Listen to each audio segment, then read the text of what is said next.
你好啊，譚教授。呢排咧我哋好多社會事件啦，大埔呢個災害咧，令到人咧好傷心，或者好多人咧有驚恐。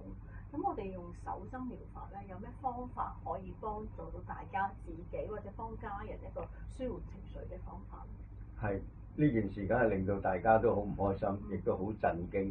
咁手針療法咧，有啲穴位咧係可以介紹俾大家嘅，咁就可以舒緩嗰個情緒嘅。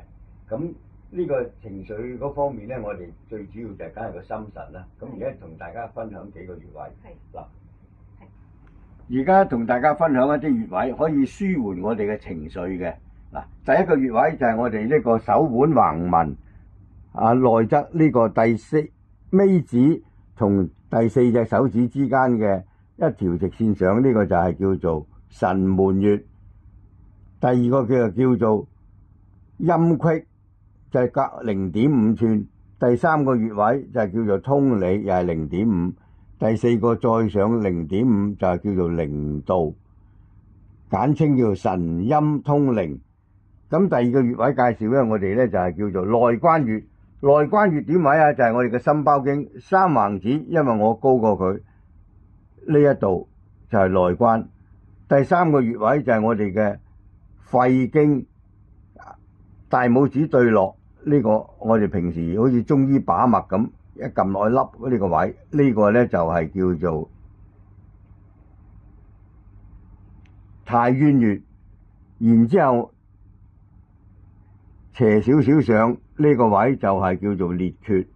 咁我哋要講最後一個穴位就叫做外關。外關就係三橫指上手腕呢度，呢個就係外關。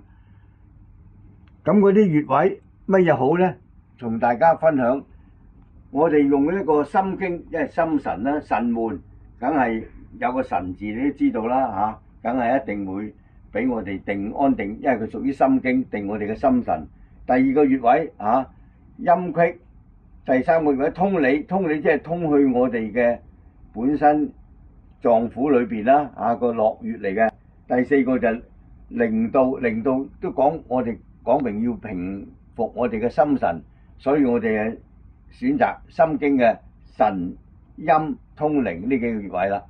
咁第二個穴位我哋要介紹嗰個咧，就係呢一個咧，就係叫做內關。內關咩好咧？心胸內關謀。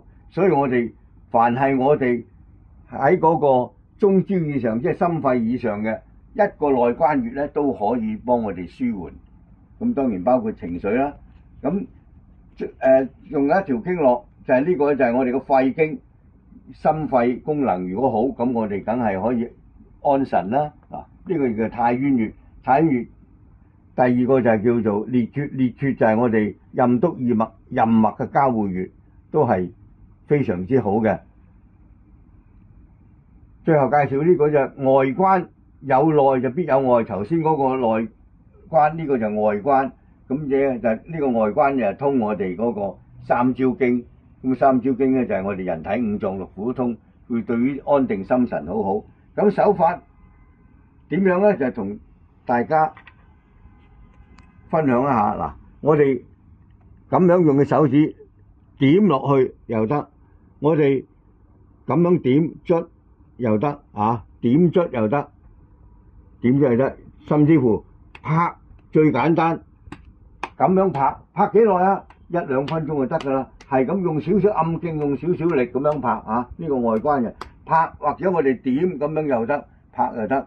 呢個每一日冇定時間嘅，做1次、2次、3次，你得閒又做，咁樣就會舒緩我哋嘅情緒噶啦。希望幫到大家。